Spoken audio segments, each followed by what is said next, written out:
So when we were talking before, you were talking about how you were ready to progress. It clicked in your head that you no longer wanted to take, not really actions, but being told what to do in a kind of a toxic leadership way, not leading by example.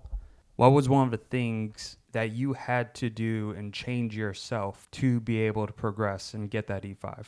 Well, at the time, you can call myself an adolescent soldier. So earlier on, it was more so about definitely training and understanding my MOS. So being, always being humbled and understanding that rank and structure is, first and foremost. But it just came to a point where, you know, I'm looking at the older guys and it's like, you know what? I want to be in the position to be able to teach the person below me.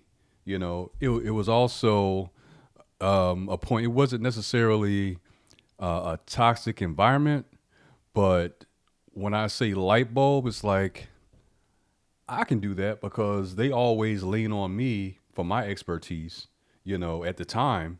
So I should be able to hit that next rank and kind of like do it more legitimately. So I started asking questions like, okay, well, how can I get to PLDC? If I'm not mistaken, that was the first school back then. It would be BLC today. BLC? Okay. To, start it off to get rank. So they put in a packet for me.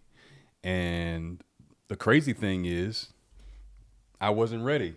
I literally failed out of PLDC my first time, being an adolescent soldier.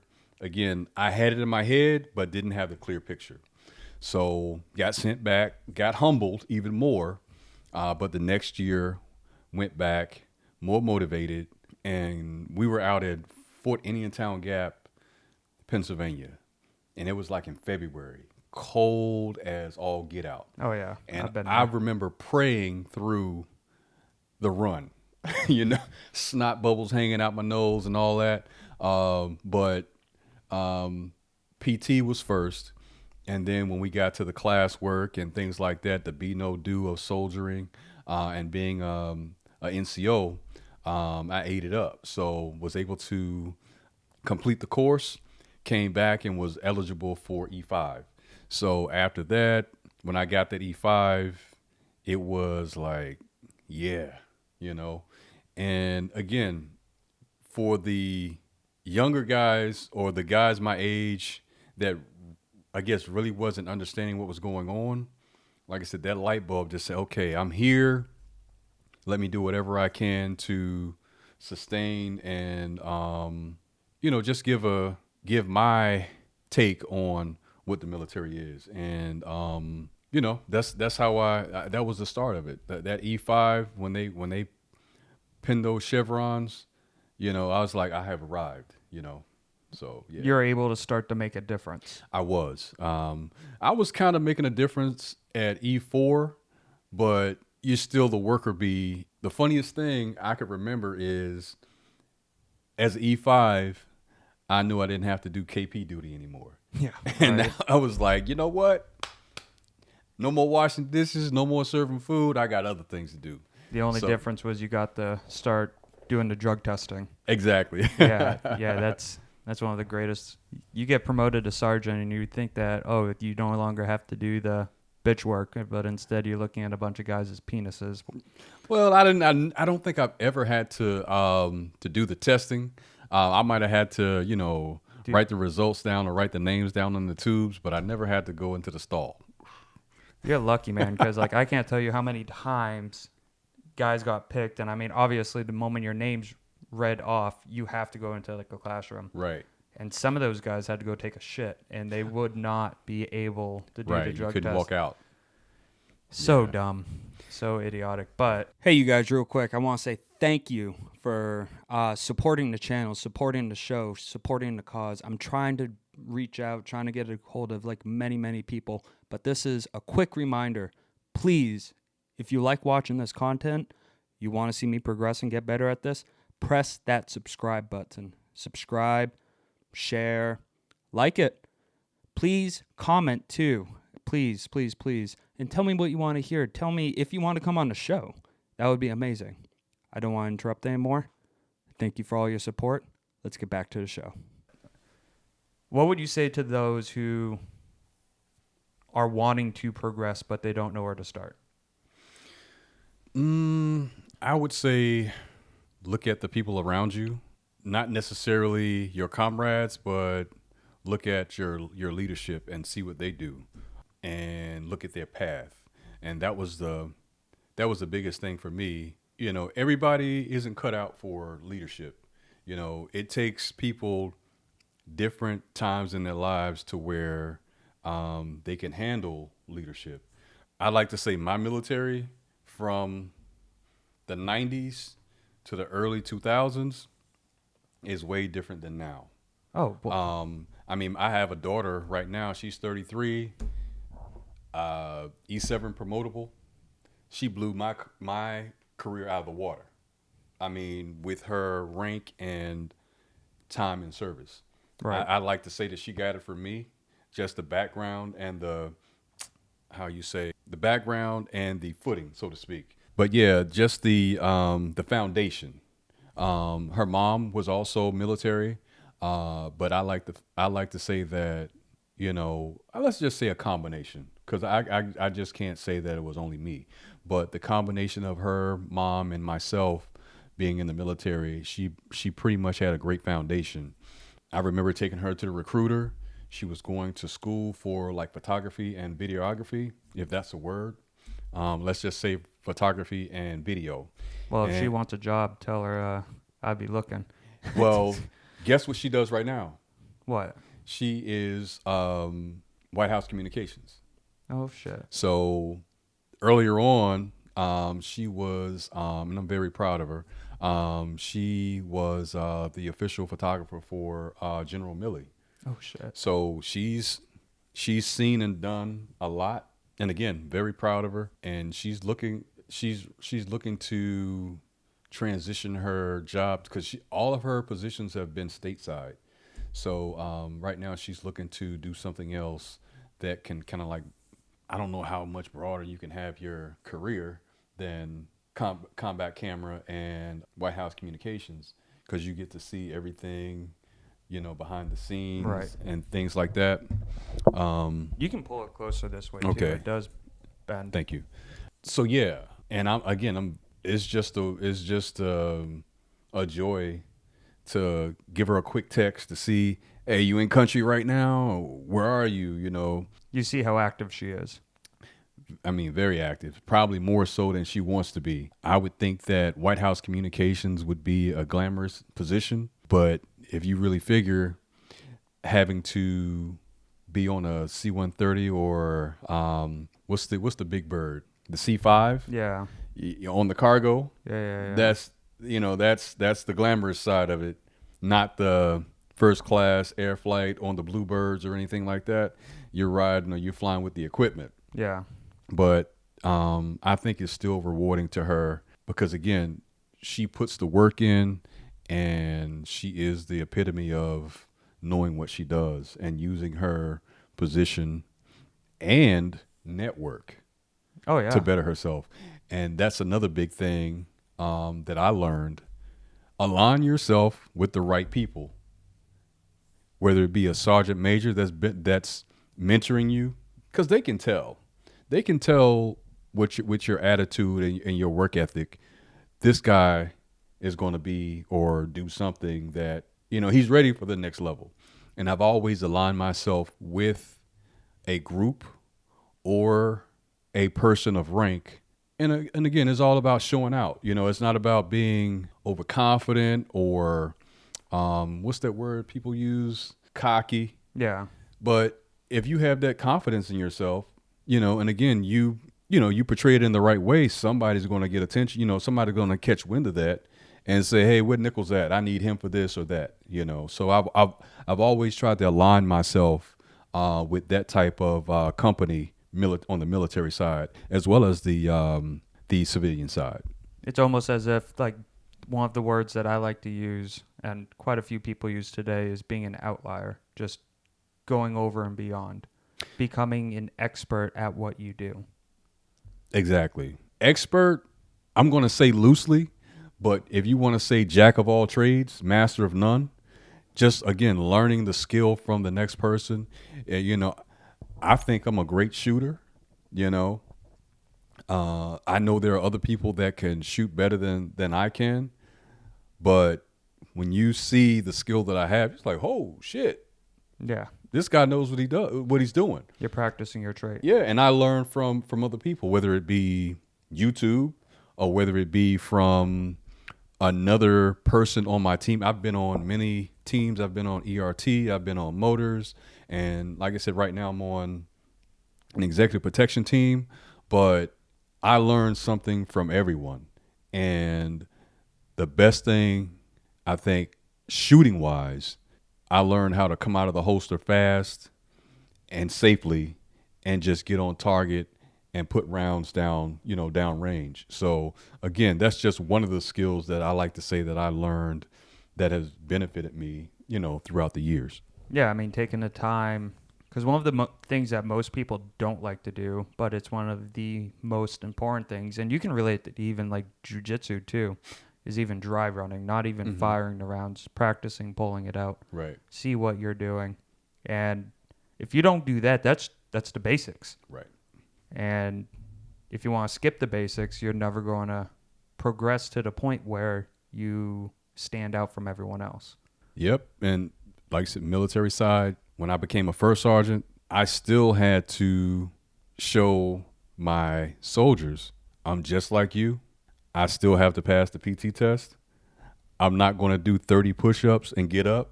I'm not going to do 25 sit-ups and get up. And I'm not going to run my 2-mile run in 20 minutes.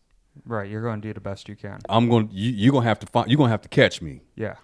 So I prided myself in that. Again, it shows, your subordinate soldiers that he cares and he understands what it takes to, to get to that next level, and to compete. So everybody didn't take that advice or, take that as the gospel, do your best. But as long as you capture half of the soldiers, is a plus. Because they when they come up to you, oh, that's that First Sergeant Nichols right there. I like to see you beat him. Yeah. Again, it's instilled pride in me. And again, when I would be, with my comrades, other first sergeants and things like that, I was always the smallest guy. I think it's always been like that. Yeah. So I'm not going to say I had a Napoleon complex, but I always had something to prove. And again, I still like to say that I was confident and not cocky, but being an alpha male, being in law enforcement, being in the military, you're going to have that feeling of, I'm not going to say invincibility, but poke your chest out because you've earned where you stand. Yeah. And you have to portray that leadership so that, people know. When you walk in a room, people know. People are going to want to be like you if you are. I mean, you're not trying to be the best in the room, but you're trying to be the best in the room. Almost in a sense. The best you could possibly be Right. for the position that you're in, especially when it comes to leadership. Right. A matter of being there with the troops, a matter of showing them what's right, what's wrong, showing you could get to this point if you do these steps. Absolutely. It's just stepping into the room and they know that person is regal, he's confident, and he means business. And again, you can be the quietest person in the room, but is the way you walk in with your stature and professionalism, it makes a difference. And people treat you differently when you definitely portray that professionalism. Right. And that goes from the lowest level in rank to the highest level. Again, I just I've learned from the best, and I've learned from the worst. Oh, 100%. And there's no knock on those people. It's just we're not always at our best all the time. No. But when it comes down to it, you know how to put that, flick that switch Yeah, you can and go into that mode, Yeah, when you're in behind doors in your own space, shut it off, relax, recuperate, restart. The moment you walk through that door, show who you are in that room. Absolutely. So, taking a step back a little bit, you do executive security. I don't even think, if you give yourself like a quick introduction real quick. Sure. How far you want me to go back? As far as you want, really, free Okay. range it. Let's just say I started out very small as a security guard. I worked at Arlington Hall. It's a military installation. Actually, it's the home of the National Guard Bureau. It's the National Guard Bureau, so it's the home of it's the headquarters for the Army National Guard. Right. Started there as a security guard, transitioned to a police officer from there, and then Were you Metro? No. No. But say that again though. Metro, DC Metro. Oh no, I had a chance to get with Metropolitan Police Department, but long and short on that, I had mishaps on motorcycles. Motorcycles were my detriment. Sport bikes, that is. Yeah. When I got caught speeding a couple too many times. Bruh, let me tell you.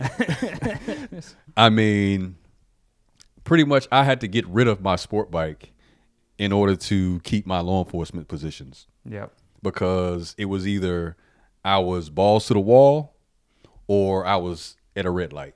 So picture that. Yeah. So very high strung back in those days. So speeding was definitely my thing when it came to sport bikes. So now I have a cruiser. A lot better. I can chill and be laid back.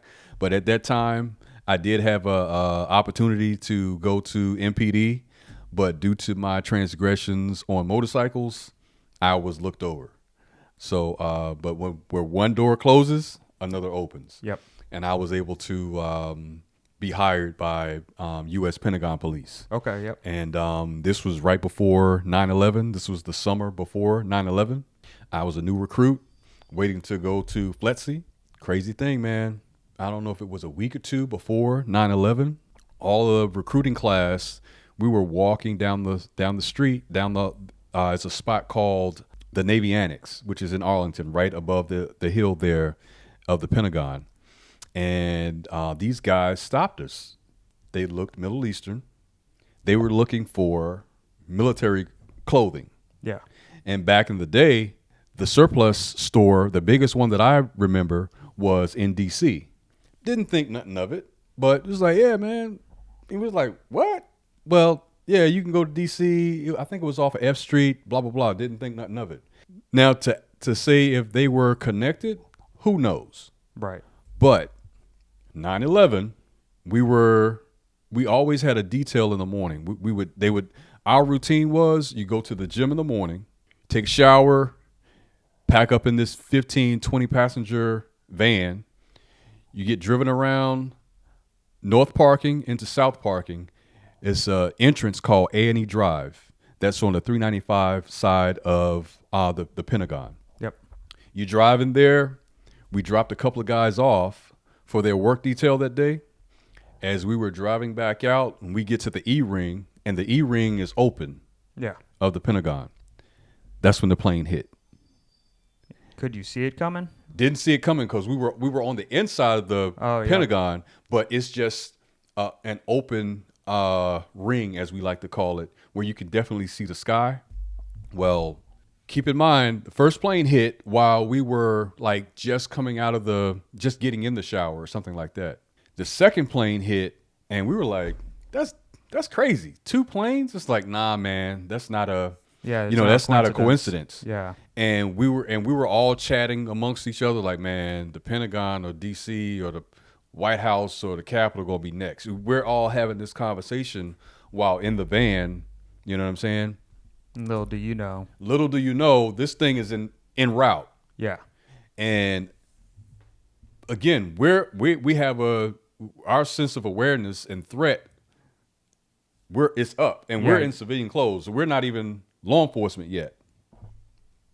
As we're coming out, all of a sudden, the loudest explosion to this day, even though I've been deployed, this is the closest I've ever been to an explosion of that magnitude. And I'm in the passenger seat front. I can see and feel the flame because when it hit, it came over to where we were on A&E Drive on the E-ring. Yeah. And I'm slapping the dashboard like, dude, get the F out of here. We made it out safely. A couple of guys jumped out of the van and ran back in. They survived, and I know their names or whatever, but we were like, what the fuck? Excuse my language. But they jumped out of the van and ran back in.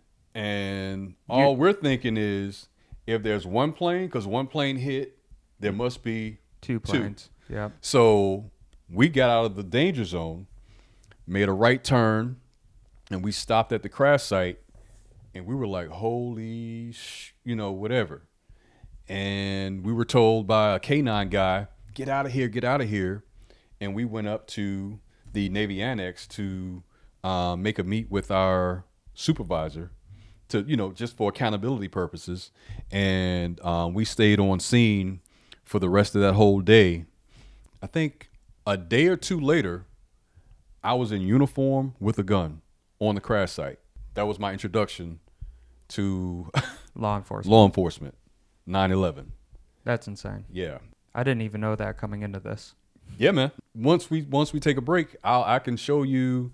I have a picture because President Bush showed up for a site visit a couple of days later, and I was the second person he shook hands with. And now that picture kind of made me famous after I got deployed, because I got deployed shortly after, and that picture was in the Secretary of Defense's Rumsfeld. It was in his office until he was transitioned out. Yeah. So, and I have that picture downstairs. That's awesome. Yeah. Well, I mean, what happened isn't awesome, but still, the fact that that's how you got into law enforcement. So, fast forward a bit, you go from law enforcement to now executive security. Mm-hmm. What made you think about doing that transition? Because before, you and I were talking about how self-defense has always been one of your passions that you wanted, which I 100% agree with. Everyone should be able to learn how to take care of themselves. Right. Because threats are always out there all the time. But what got you to do that sort of transition? Or was it basically like an opportunity? It's a lot in between from the Pentagon to where I am now. Say I got deployed like 3 times. One was actually in country. That was right after 9/11. But doing kind of like an outside perimeter executive protection for 4-star generals in Afghanistan kind of gave me a sense of more pride that I was taking care of this general that's visiting, Kandahar. And, again, it just planted a seed at the time. So coming back from Afghanistan and Iraq, I transitioned from the Pentagon and was with Federal Protective Service, transitioned from Federal Protective Service to headquarters, Homeland Security. In my interview, they asked, would I be interested in doing executive protection work for the Deputy Secretary? I was like, heck yeah. Yeah, give me that opportunity. It was a great opportunity.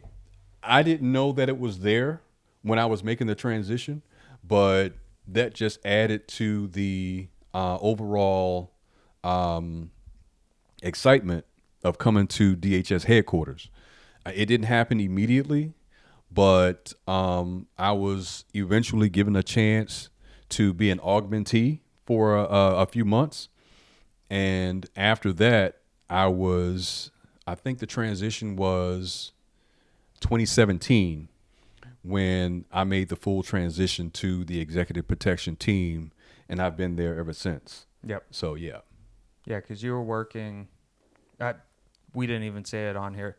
That's where him and I actually ended up meeting one another. Mm-hmm. I was what was it? FPB. Yeah, that was a crazy point in my employment that I really didn't know. I'm not going to say I didn't know what I was doing, but it was a transition from uniform to khakis and a polo that I really didn't understand. Literally, I didn't really understand my role Right. until I was given the opportunity to really put my skills back to work again. Yeah. So I've always been on the outer perimeter. When I was on the ERT at the Pentagon, we protected the deputy secretary, the outer ring. Transitioning to Federal Protective Service, being in motorcades where I'm on a motorcycle and I'm able to move traffic and things like that. So still an element of protection and protecting a protectee, in a motorcade. But from there, again, I still had the bug. So from there, transitioning with a suit and tie, your lapel pin, and the dubious job of protecting this one person's, on a day-to-day basis, it just, I just wanted to be that and put my best foot forward. You wanted to do the job you wanted to do. Mm-hmm. And it just happened. It happened when it was supposed to happen. I would think it was just a natural progression. Even to this day, I try to be, I try to look the part, by staying healthy and exercising and things like that. At the same time, the new people that come on a team, I treat them with respect, and I try to impose or impart all my knowledge. I don't hold anything back, because if you know as much as I know, then you could only be as better or get better than where I am right now. You know what I mean? Yeah, that's one of the things I can honestly say, and I feel like I could speak for everyone who is doing my job. You stood out from everyone else. You were talkable, you were approachable. Mm-hmm. We were able to ask you questions. We were able to talk to you about stuff even outside of work. Yeah. For things you were doing. Like at that time, you were going to barber school. Mm-hmm. Crazy time, but loved it. So Yeah. that's actually, though, one of the questions I'm pretty sure I sent you before. In what ways does maintaining good physical health contribute to achieving career success and professional growth? Okay. With that, I like to say that on every team that I've ever been on, I've always been the smallest person. I remember being I'm slim now, but at that time, it took me 10 years to learn how to run, or how to run the 2 miles. Right. I never knew. So I would be the young guy trying to chase other young guys. Maybe they were on a track team or something like that back in the day. But me, I would try to hang with those guys and be gassed out at a half a mile and didn't understand why. Yeah, you didn't have the knowledge of running it. I mean, even today, the knowledge is so data analytic. Mm-hmm. I mean, I've ran a marathon. I told you I was getting ready to go to Ranger school. Mm-hmm. All the way down to your heart rate and how many steps per minute you take will change everything. Back then, at that time, that wasn't really a knowledge. It was kind of experimentation. Right. Well, my thing was, what I learned was, and it may be a little vulgar, but I learned, go use the bathroom. Like poop Yeah. and urinate. That takes a load off of you immediately. A load and a strain. Right. And then on top of that, after you do your push-ups and your sit-ups, don't drink water heavily. Sip and spit. Yeah. I always try to let the soldiers know, or whoever I'm around, if we're going running and you need to take a drink, don't chug it. Just sip, get your mouth, a little wet, and spit. Now, you could take a sip, but if you're gulping water, it's going to sit on you differently. Oh, yeah. And again, this is just my regimen and what I learned. And I also learned, hey, guys, I'm going to be in the back. You can go ahead. I set my own pace. Yeah. And by the time a mile and a half, a mile and a quarter hits, I'm on you, and I've already passed you. Yeah. At my pace. So I don't need to run. I don't need to take out like a 6-minute mile.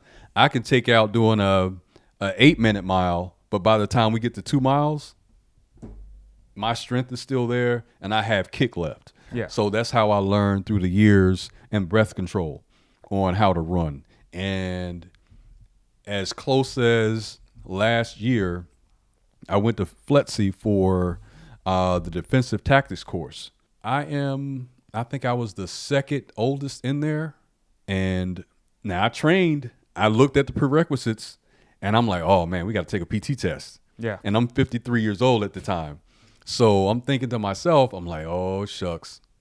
So I trained before I got there and did very well. I did better than I thought because when I got my certificate for defensive tactics, completing the course, when I opened the full packet, I received the physical fitness award for the course.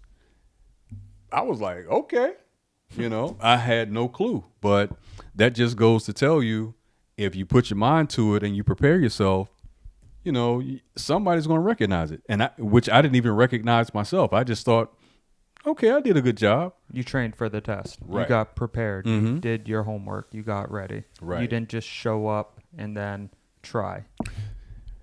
That's going to cause failure unless you're just a total beast when it comes to fitness. I know what I need to do to get to a certain level and stay at a certain level. And that's kind of like what I do right now. I don't have a triathlon kind of regimen, but it's enough for me to where I know that I can get up and run. I can push, pull, pick up whatever I need to pick up. So, and that's stamina is everything, because you never know if you have to get out of there or pick up your protectee and put them in the vehicle or something like that, or even your partner. And like I said, I'm the smallest guy there. So this guy weighing 200 pounds, I got to figure it out. Right. Mm-hmm. You got to adapt to overcome, especially in the kind of field that you're in. And I think that's one of the things that you don't get comfortable with what you do. Yeah. It's funny when I'm with my friend, and it's like, it's hard for me to stay in the bed past 8:00. And she, where you going? I'm going to the gym. When I see the sun peeking through the curtains, yeah, it's like an automatic alarm. And it also helps with my anxiety, because from, my military career and such, I have been diagnosed with anxiety. So when I have all that pent up energy, that's one of the things that kind of calms me down and just lets me know that I'm still human, and, it's going to be all right that day. Just kind of like, again, that tension kind of subsides when all you need is an hour. I mean, hell, you can do 30 minutes. Just get some activity in you. And that hour to an hour and 15 minutes for me in the morning makes a world of difference. Now, here's my question. What would you say to someone, because for you, it takes nothing. You just take that first step automatically. Mm-hmm. You're trained. You're programmed for it now. But for those who do battle with like anxiety, depression, PTSD, mm-hmm. and all they want to do is lay in bed all day. Right. What would you say to that person? Crazy thing, that's very dear to me, because even laying in bed and thinking it's cold out there, or it's too hot, or it's too early, all it takes is 1 foot out of bed and you can start slow. Again, I don't try to get out there with the mega athletes of the world. I do my own pace. So the biggest thing, if you go to a gym or you do it on your own, don't think about what other people may be thinking, because guess what? They're not thinking about you. You are your biggest adversary. Nobody is thinking about you. Nobody and I don't cares. mean that in a bad way. I mean, as far as your health or what's in your head, unless you talk to someone, just that hesitancy to get out there, say you're a little bit overweight. guess what? There's a lot of people that's overweight and they're trying to do it. You know, there's a lot of people out there that have anxiety about being around people, but they're not looking at you. No. I learned this because, again, when I started, man, I was as skinny as a rail, man. I'm still skinny. I'm still slim, but I had to do it for me. You know, sometimes I literally roll off the bed. But what I roll off the bed and do is just say a prayer. Yeah. Honestly, I'll say a prayer. I may do it probably about 2 times a week. Sometimes I just think I need that mental refreshing. Lord, thank you for letting me see this day. Thank you for family. You know, something simple as that. Roll off the bed, say my quick prayer, go in the restroom, wash my face, use the restroom, and say, hey, look, all right, I'm going to be there in about 20 minutes. It only takes a step, you know, and you don't have to do somebody else's regimen.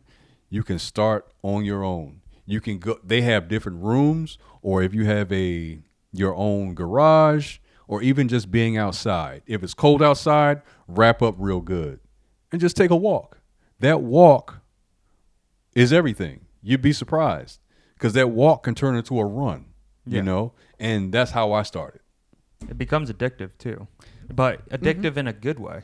Yep. And other people can see it in you. You know, you might not think you're progressing, you know, but here and there, if you have friends, oh, you lost some weight. Oh, your arms are bigger, you know, or something like that. So again, it doesn't take away everything, but it will allow you to release that stress. Just any activity, and I have tons. Right. I have tons of activities. Most of my friends, they probably couldn't keep up with. I mean, I have 2 electric skateboards that go 30 miles an hour. That's awesome. You know, I go snowboarding in the wintertime. I like to travel. I like to run on the beach. So I know you mess with the drone too. I have 2 drones. They're being charged on the floor over there. So sometimes I like to share what I do online. And again, it's kind of like a little bit of an ego boost, you know. But at the same time, I do it for me. Right. I do what makes me happy. Hey, that's the best way of doing it. And like you said, it could be anything. It could be painting. Could be be playing a guitar. Yeah. Maybe sign up for singing lessons. Who knows? Yeah. Maybe it might turn into something you like. Because I know through my degree, it's a certain nerve. I can't remember. But that nerve creates serotonin to allow your cortisol levels to become back straight. Okay. And physical activities, singing, cold plunging. That I have to try.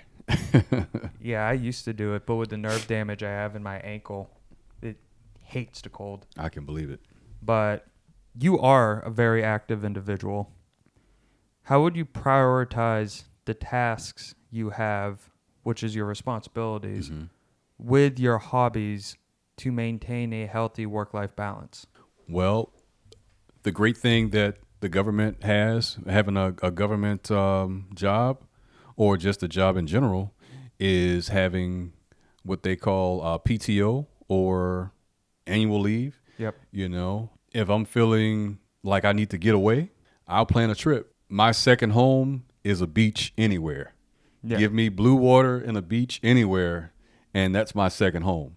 So that's that's a priority in life. From day to day, again, with my schedule, if I'm working in the morning, I'll prioritize in the evening when I get home.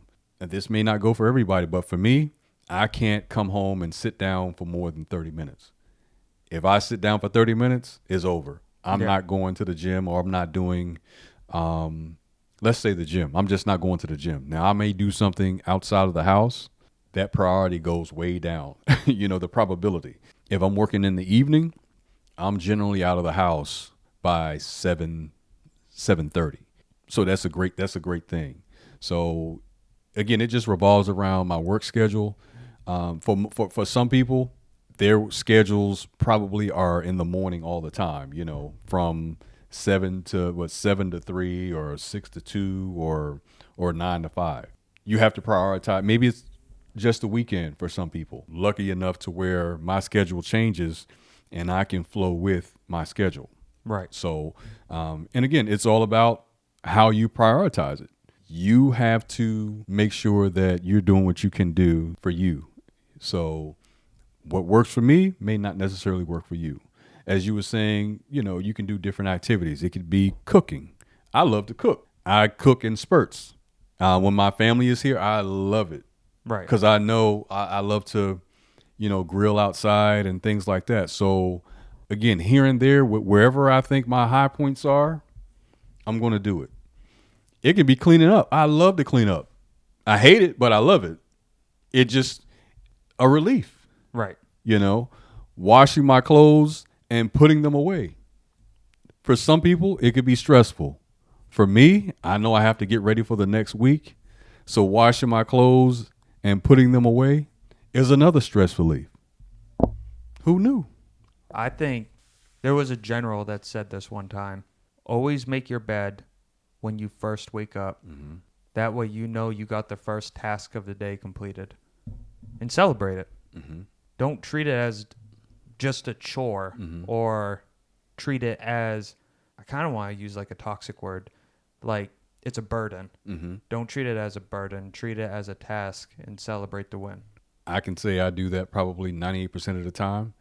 Just pulling the sheets up and the covers. I do it in hotels. When I'm on travel, I'll still pull the sheets and blanket up and kind of tuck it a little bit myself, because I can set my clothes on the bed. You know, I can arrange things. I can organize things, and it just looks better. Right. I'm just a neat person. So I know the people that clean up the hotel, they probably love me because it's just something that I do that, again, is almost second nature. Yeah, it's a habit at right. this point. And I'm not going to fully tighten the bed up, but just enough to where it's neat enough to where I can work from it, or, again, it just looks organized to me. Standing where you are today, you have a lot of history, a lot of knowledge, but you are still able to have the eyes out for, again, how different the military is today, how different law enforcement is. What would you say to someone who is thinking of joining the military or law enforcement today? In that instance, as far as giving people advice, the very first thing is you can walk the line as far as somebody that's fresh out of high school up to, say, 25 years old. Let's say everybody messes up. Let's say like that. No one's perfect. But there comes a time where you got to say, okay, I'm on the line here, but I want to stay on the good side of that line. Because we all have straddled the line before, whether it be getting tickets, whether it be drinking too much or something like that. But the main goal is we don't go too far to where we can't come back. And that's kind of like my life story, but it's not true for everyone. And even if you did cross that line, there's still vindication. There's still resilience there to where you can revamp your life. So don't let it define you. Exactly. So if you have a chance to where you might not be able to get a top secret clearance, but you can still fall within the realm of a good citizen. You can still fall in the lines of becoming an officer, because, again, I've had tickets out the wazoo. I've had tickets that have stopped me from getting employment on the law enforcement side. But I was resilient. I got it taken care of, and I was on the first thing smoking for a new job. So, as you said, don't let those things define you. Get fed up or say, okay, this is enough. This is the direction I want to take. Then you take the necessary steps to make that happen. And if you need an advocate, I suggest that you reach out, because, again, there are different avenues of approach for advocacy. I like to say that old head knowledge. Yeah. You know, when I was a first sergeant, I'd pull these soldiers in, or I would tell the whole formation. Being in the DC National Guard is a plus. We didn't always have the best time, but we rubbed elbows with every alphabet agency in DC. Oh yeah, 100%. So that networking will get you somewhere. If you're in the DC Guard, and again, if you're a military police officer, you carry a gun. Not to say that carrying a gun is the thing, but it shows that you have discipline. It shows that you have completed a military police course. And guess what? The very next spot, Capitol Police, Federal Protective Service, Pentagon Police, all these agencies within the DC area probably have over 50% veterans that know what they're doing. I think the group I was in, I think 90% of us were veterans. And when I used to come to work, what would they say? Hey, Top. Yeah. And that's Reed. So again, that was a fulfilling thing.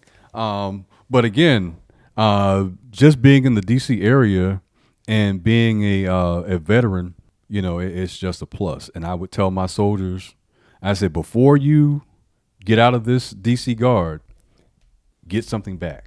Oh, 100%. I mean, even look at this. It's not even me going into any alphabet government agency.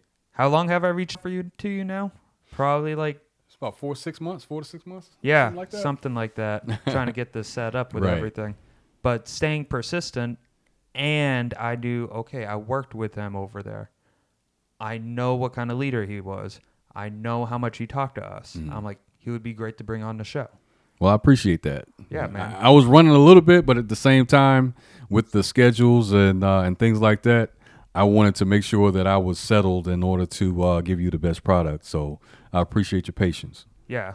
When you told me I know my schedule for these next 3 days, I'm like, I can make that happen. I must not wait till Wednesday. Right. But cool. Any questions for me or anything you want to put out? No, man. Again, I'm glad you had the patience, to stop through and take the time to talk to me. I think the last time I did this was either a school event or I did like a cover for a magazine that was actually for 9/11. So I'm always great to partake. I don't have my soldiers anymore to be able to throw those kind words and words of resilience to a group like I used to. I miss that, but I try to show it in my everyday. And I also try to show it with respect to the people that I work with and work around. So just very humbled on my day-to-day and with my career path. Cool. Well, I appreciate it. Thank you. I also want to say thank you to everyone who's been supporting this. This is, I think I said in the beginning, number 10, my 10th episode. Okay. Which I was told 90% of people who try podcasts don't make it to 10. So in my head, I'm just going to make it to 10 first and figure it out from there. Congratulations. Thanks, man.